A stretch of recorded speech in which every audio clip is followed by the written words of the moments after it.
Paranoid personality disorder. What is paranoid personality disorder? Well, this disorder is known as a mental disorder that is followed by or characterized by paranoia and a pervasive, long-standing suspiciousness and generalized mistrust of others.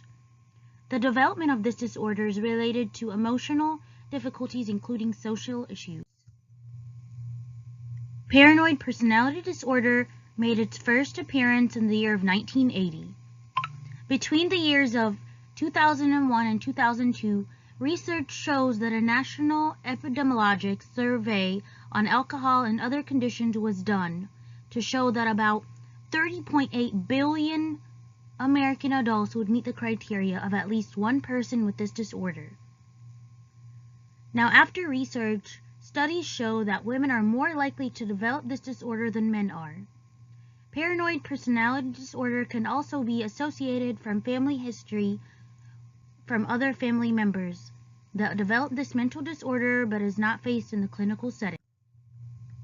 The symptoms of this disorder include believing that others have hidden motives or are out to harm them, doubting the loyalty of others, being hypertensive to criticism, having trouble working with others, being quick to become angry and hostile, being detached or socially isolated, being argumentative and defensive, having trouble seeing their own problems, and having trouble relaxing. Treatment options for this disorder include therapy, treatment programs, and interventions.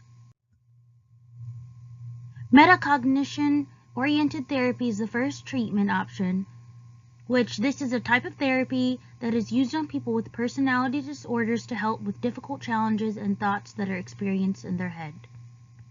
It also encourages awareness of these problematic forms of social behaviors. The outcome for this therapy is usually successful when the patient works on their situation.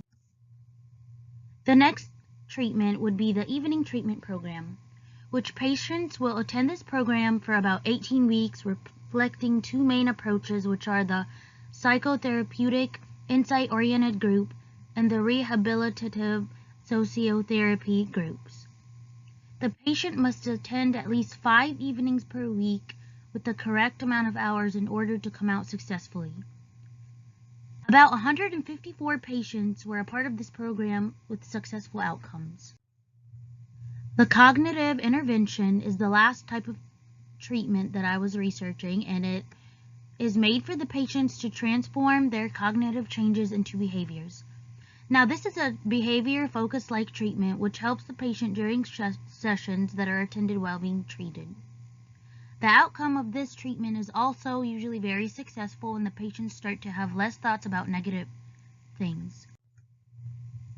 Now, in conclusion, all the treatments have a similar outcome because they all have the patients who completed their treatments.